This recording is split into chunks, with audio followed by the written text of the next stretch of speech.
حدیث نه معلومیږي عقبه بن عامر رضی الله عنه د نبی علیہ السلام نه تپوس کړو من نجات یا رسول الله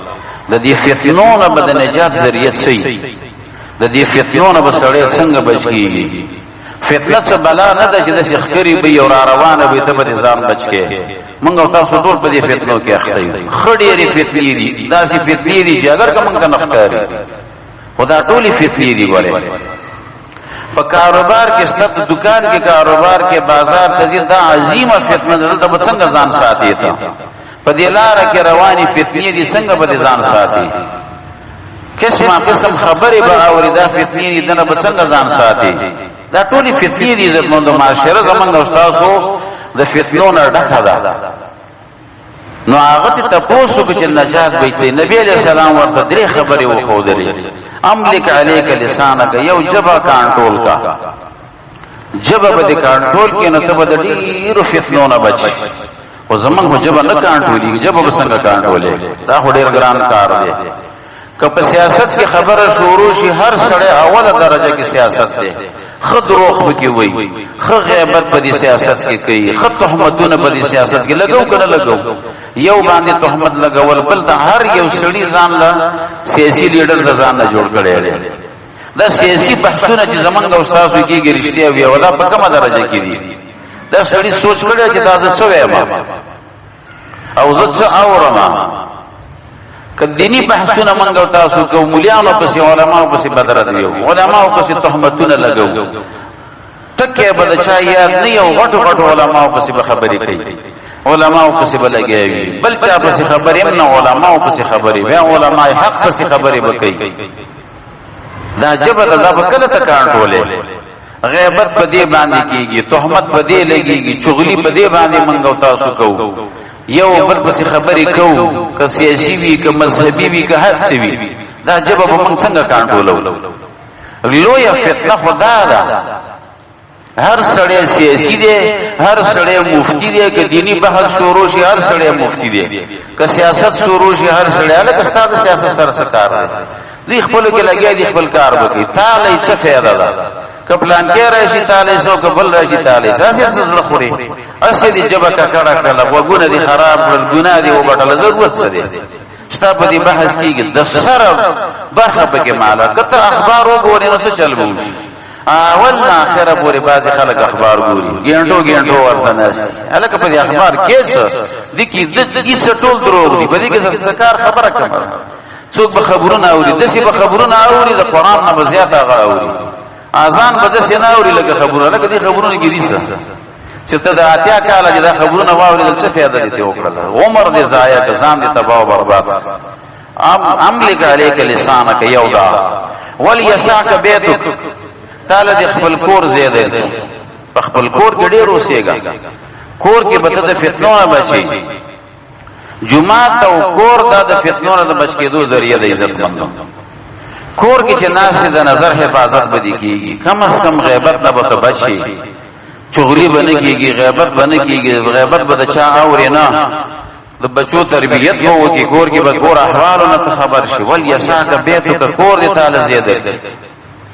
خلق په کور کې بورګيږي ولا کور کې مې عزت تنګيږي ولې عزت تنګيږي کور کې غیبت نشته کور کې چغلی نشته ده کور کې بل څه نشته خاموشه ما حواله بچی دی او خزه د بل څه غونی څه بهر چرته ملګرو سره ناس په بازار کې چوک کې ناس وي چې نظر می استعمالول غوګونه می استعمالول چرته غیبت هم کړي مجلس کو په غیبت باندې ختیږي یو عالم بدی کتاب لیکل غیبت و فواکه المجلس ده فاکهه المجالس دا د مجلس فروټ دی وي چې کوم مجلس کې غیبت نه یال ته فروټ چي نه په یو خوراک دا زمونږ استاد عادت ګرځیدل بغیر اختیار موږ لګیایو جمعات کې وخت یې راولو په کور کې جمعات کې ناس دي ګوره ټول عبادت ده سبا واوري سواز بواوري درس بواوري تلاوت بو کې ذکر بو کې کم از کم نظر حفاظت خو دې شوی کنه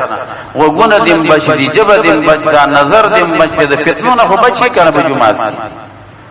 نبی علیہ السلام فرمایي ابغض البلاد الى الله اسواقها احب البلاد الى الله مساجدها بدترین زیونه چې دی الله ته بدترین چې ډیر مبغوز دی هغه بازارونه دي او بهترین زیونه الله ته هغه جمعهونه دي بازار کې بناشتي دا ډیر خلک د بوډاګانی چوکونو کې بناشتي خدي بازار کې تا ته څومره تکلیف دي تناشتي څومره ګناګاری کې تل تناشتي جمعات کې 15 منټه نشي تیرول 15 منټه جمعات کې وخت به نه تیری دا څومره بدبختی ده دا مرض دی په دې خلکو کې زلون زمنګ استاد بیماران دي جمعات کې ولی سړی جمعات کې منافق سړی تنګي مؤمن سړی جمعات کې خوشاله د څومره فتنونه په دې جمعات کې تبدي څومره فائدہ به دی وشي په دې مساجدو کې ا دنیا کار کې سید الله شه دنیا کارو نور جمعات ډېر وخت ورکړه یک استفاده په کور کې ډېر زیات وخت یې راول یا ساعه بیتو کا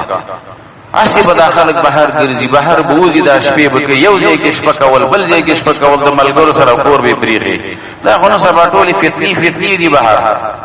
جمعات کې وخت ډېر تیر په کور کې وخت یې راول وخت به قیمتي شي عزتمندو د فتنونه به بچي وبکي علی خطیئتک او بل په خپل ګناه باندې جړا کوا جاړه په خپل ګناه چې ګناه معنی ولي وشوله ایا دا به الله معاف کی کوم نه کی من ګناونه کو د سره سوچ ورته نشته دي جړا فلا سکه توجه ورته نه کی دا ګناه ده دا ثواب کار دی من ته ګناه نه ښکاری په بدعات کې احتدي خلق د سر تر خو پورې بدعات کې احتدي ګناه ورته نه وي په نور ګناونو کې احتدي ګناه ورته نه وي توبه او جړا فلا لري خبره ده